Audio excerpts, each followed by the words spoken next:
ಬೆಳಗಿನ ಬೆಳಕು. ಅರಣ್ಯಕಾಂಡ 7ನೇ ಅಧ್ಯಾಯ 8ನೇ ವಾಕ್ಯ. ಕಹಿ ಅನುಭವಗಳ ಬಲ. ಮೆರಾರಿಯರ ಕುರಿತಾದ ನಮ್ಮ ಹಿಂದಿನ ಬೆಳಗಿನ ಬೆಳಕು ಲೇಖನದ ಮುಂದುವರಿದ ಭಾಗವಾಗಿ ನಾವು ನೋಡುವುದಾದರೆ, ಮೆರಾರಿ ಎಂದರೆ ಕಹಿ. ಕಹಿ ಅನುಭವ ಅಥವಾ ದುಃಖಿತ ಎಂದು ಅರ್ಥ. ಆದರೂ ದೇವರು ಗುಡಾರದ ಅತ್ಯಂತ ಭಾರವಾದ ಭಾಗಗಳನ್ನು ಮೆರಾರಿಯರಿಗೆ ವಹಿಸಿಕೊಟ್ಟನು. ಅವರು ಮಂದಿರದ ಹಲಗೆಗಳು, ಅಗುಳಿಗಳು, ಸ್ತಂಭಗಳು, ಪೀಠಗಳು, ಮೊಳೆಗಳು ಮತ್ತು ಹಗ್ಗಗಳನ್ನು ಹೊರುತ್ತಿದ್ದರು. ಅಂದರೆ ದೇವರ ಆಲಯವು ಭದ್ರವಾಗಿ ನಿಲ್ಲಲು ಕಾರಣವಾದ ಭಾಗಗಳನ್ನು ಅವರು ಹೊರುತ್ತಿದ್ದರು. ಅವರು ಸುಂದರವಾದ ಪರದೆಗಳನ್ನು ಹೊರುತ್ತಿರಲಿಲ್ಲ, ಬದಲಾಗಿ ಆಲಯದ ಮೂಲ ರಚನೆಯನ್ನು ಹೊರುತ್ತಿದ್ದರು. ಅರಣ್ಯಕಾಂಡದಲ್ಲಿ ಇದೊಂದು ಸಣ್ಣ ವಿಷಯವೇನಲ್ಲ. ಯಾರೋ ಒಬ್ಬರು ಭಾರವನ್ನು ಹೊರುವುದರಿಂದಲೇ ತನ್ನ ಆಲಯವು ನಿಂತಿದೆ ಎಂದು ದೇವರು ಕಲಿಸುತ್ತಿದ್ದಾರೆ. ಮತ್ತು ಹೆಚ್ಚಾಗಿ ಭಾರವನ್ನು ಹೊರುವ ಸೇವೆಗಾಗಿ ದೇವರು ಯಾರನ್ನು ಸಿದ್ಧಪಡಿಸುತ್ತಾರೋ ಅವರು ತಮ್ಮ ಜೀವನದಲ್ಲಿ ದುಃಖವನ್ನು ಕಂಡವರಾಗಿರುತ್ತಾರೆ. ಹಲವು ಬಾರಿ ದೇವರು ಯಾರನ್ನು ಆಳವಾಗಿ ಬಳಸಿಕೊಳ್ಳುತ್ತಾರೋ ಅವರು ಸುಲಭವಾದ ಜೀವನವನ್ನು ನಡೆಸಿದವರಾಗಿರುವುದಿಲ್ಲ. ಅವರು ತಿರಸ್ಕಾರ, ನೋವು, ಆಂತರಿಕ ಮುರಿಯುವಿಕೆ ಮತ್ತು ದೀರ್ಘ ಕಾಯುವಿಕೆಯನ್ನು ಅನುಭವಿಸಿದವರಾಗಿರುತ್ತಾರೆ. ಇತರರು ಯಾವುದನ್ನು ಕಹಿ ಎಂದು ಕರೆಯುತ್ತಾರೋ ಅದನ್ನು ದೇವರು ಬಲವಾಗಿ ಬದಲಾಯಿಸಬಲ್ಲರು. ಇತರರು ಯಾವುದನ್ನು ಗಾಯ ಎಂದು ನೋಡುತ್ತಾರೋ ಅವರು ದೇವರು ಸಿದ್ಧತೆಗಾಗಿ ಮಾರ್ಪಡಿಸಬಲ್ಲರು. ಕಹಿ ಅನುಭವಗಳು ಒಬ್ಬ ವ್ಯಕ್ತಿಯನ್ನು ದೇವರ ಸೇವೆಗೆ ಅಯೋಗ್ಯವನ್ನಾಗಿ ಮಾಡುವುದಿಲ್ಲ ಎಂದು ಮೆರಾರಿಯರು ನಮಗೆ ಕಲಿಸುತ್ತಾರೆ. ಅನೇಕ ಸಂದರ್ಭಗಳಲ್ಲಿ ಒಬ್ಬ ವ್ಯಕ್ತಿಯನ್ನು ಹೆಚ್ಚು ಜವಾಬ್ದಾರಿಯುತ ಸೇವೆಗಾಗಿ ಸಿದ್ಧಪಡಿಸಲು ದೇವರು ಅದೇ ಅನುಭವಗಳನ್ನು ಬಳಸುತ್ತಾರೆ.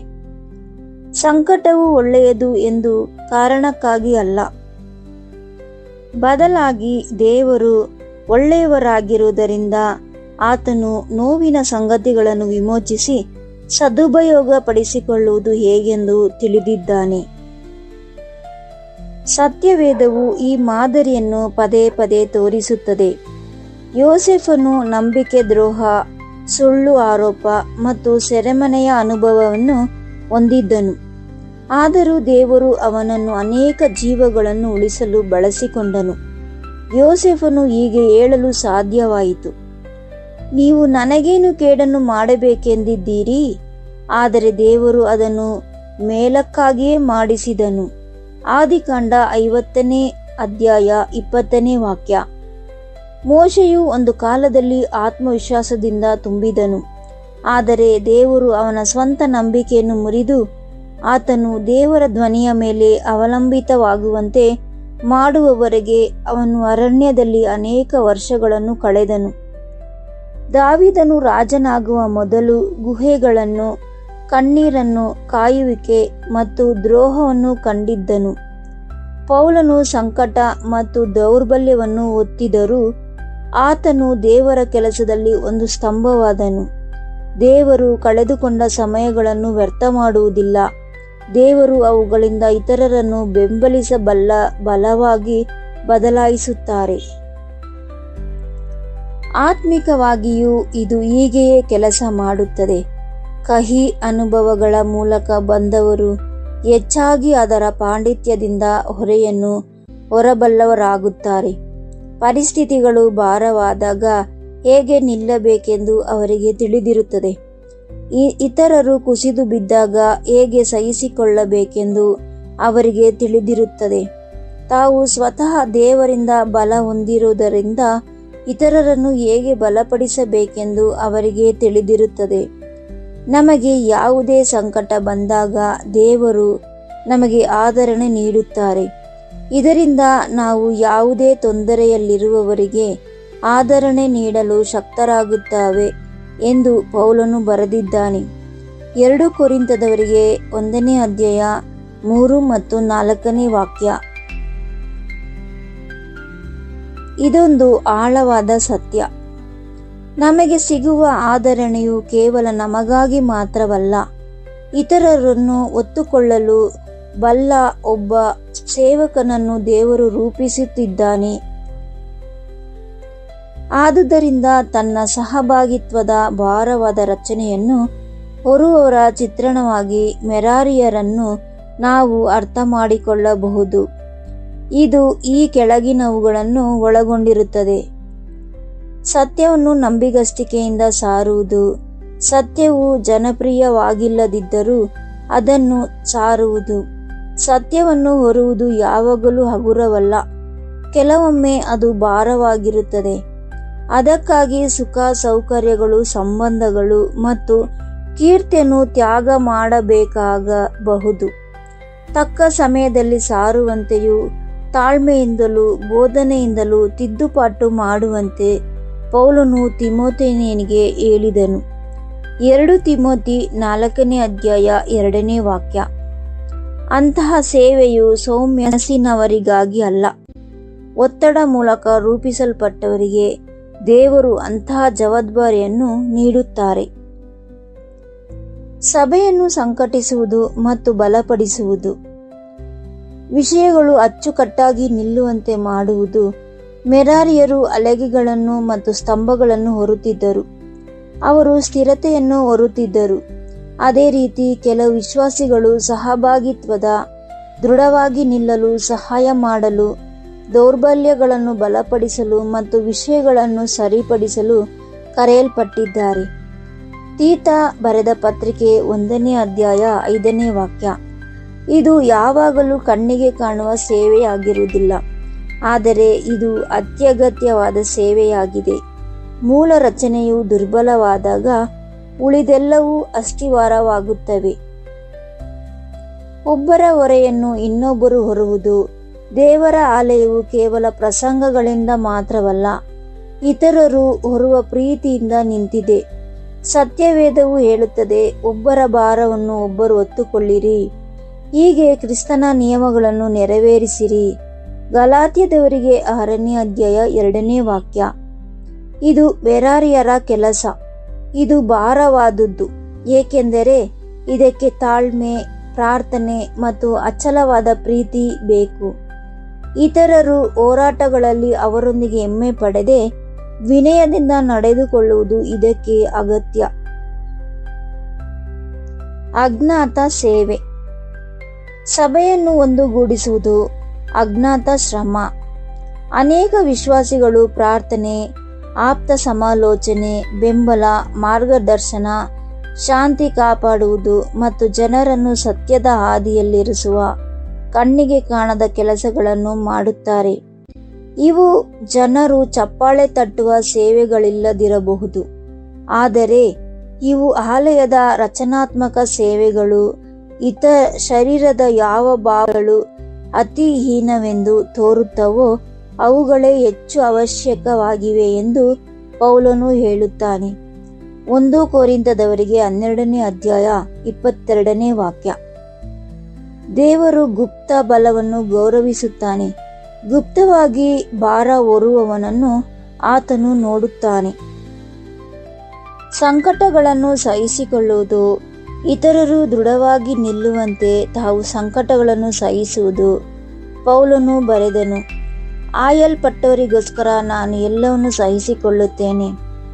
2 ತಿಮೋಥೆಯನ ಬರೆದ ಪತ್ರಿಕೆ 2ನೇ ಅಧ್ಯಾಯ 10ನೇ ವಾಕ್ಯ. ಇದು ಮೆರಾರಿಯರ ಮನಸ್ಥಿತಿ.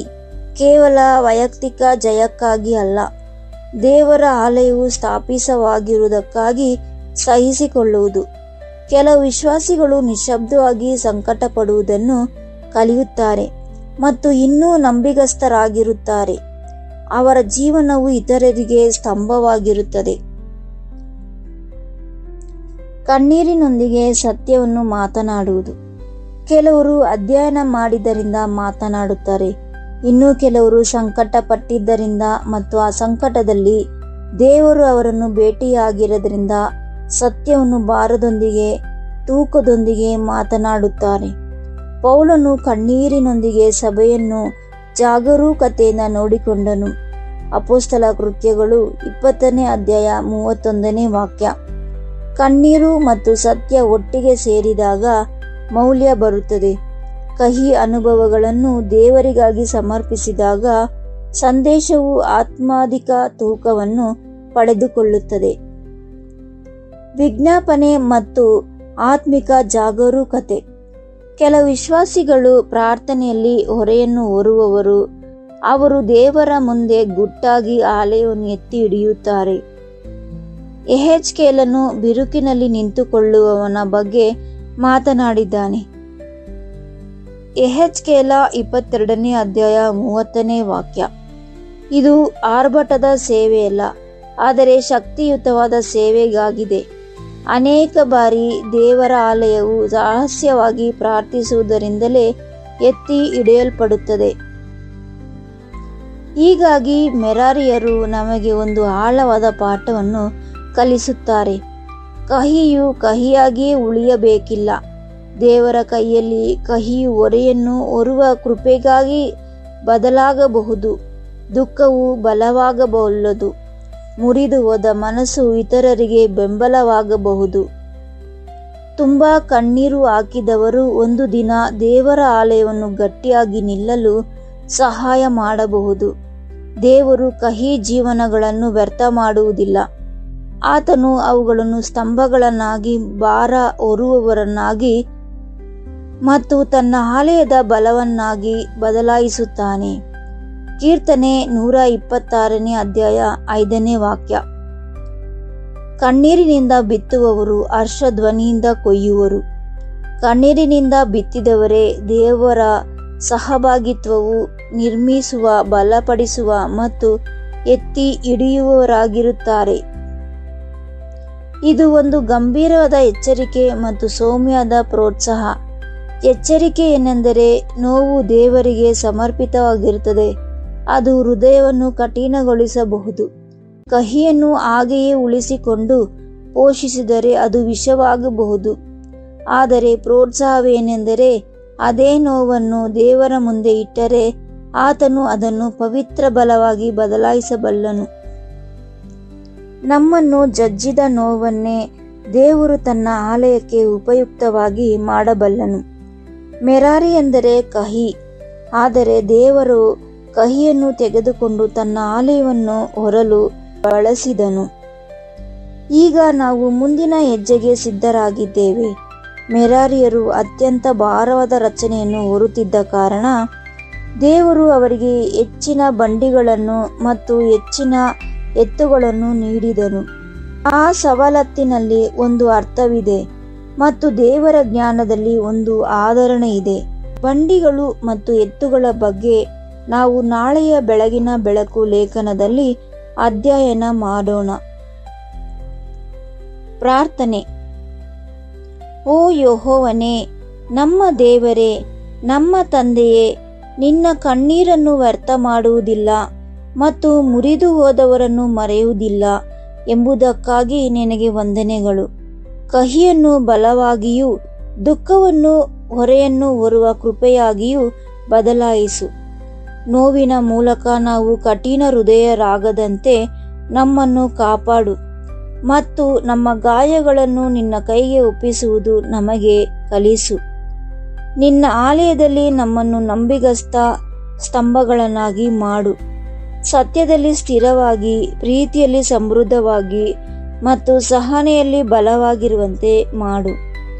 ಪ್ರಾರ್ಥನೆಯಲ್ಲಿ, ತಾಳ್ಮೆಯಲ್ಲಿ ಮತ್ತು ನೀನೊಬ್ಬನೇ ಪರಿಪೂರ್ಣವಾಗಿ ನೋಡುವ ಗುಪ್ತ ಸೇವೆಯಲ್ಲಿ ಇತರರನ್ನು ಹೊರುವುದನ್ನು ನಮಗೆ ಕಲಿಸು ಮತ್ತು ನಾವು ಈ ಪ್ರಯಾಣವನ್ನು ಮುಂದುವರಿಸುವವರಾಗಿ ನಿನ್ನ ವಾಕ್ಯದ ಪ್ರತಿಯೊಂದು ವಿವರದಲ್ಲಿರುವ ನಿನ್ನ ಜ್ಞಾನವನ್ನು ನೋಡಲು ನಮ್ಮ ಕಣ್ಣುಗಳನ್ನು ತೆರೆ. ಕ್ರಿಸ್ತನ ಹೆಸರಿನಲ್ಲಿ ಬೇಡಿ ಹೊಂದುತ್ತೇವೆ ನಮ್ಮ ಪರಮ ತಂದೆಯೇ, ಆಮೇನ್.